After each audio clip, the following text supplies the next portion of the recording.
প্রবেশ করলে এই রসভঙ্গ হবে। রসভঙ্গ হবে।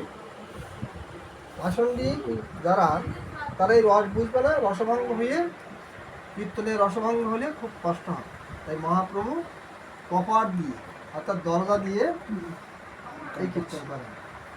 নার দিয়া নিশা ভাগে করা এই কীর্তন প্রবিশেতে নারে ভিন্ন লোক কোনজন। একদিন নাচে প্রভু শিবাসের বাড়ি, ঘরে ছিল লুকাইয়া শ্রীবাস শাশুড়ি। হ্যাঁ, এই আরেক ঘটনা।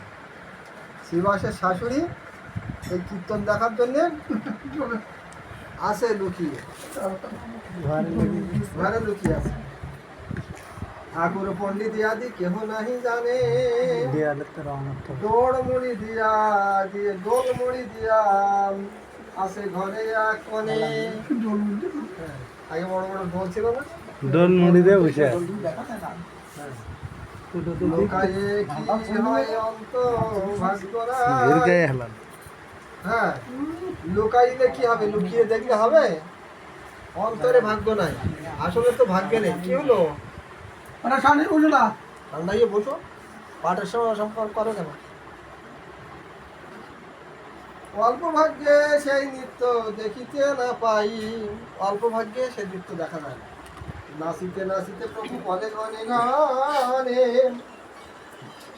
আরে উল্লাস না আমার আজি নাহি কি কারণে।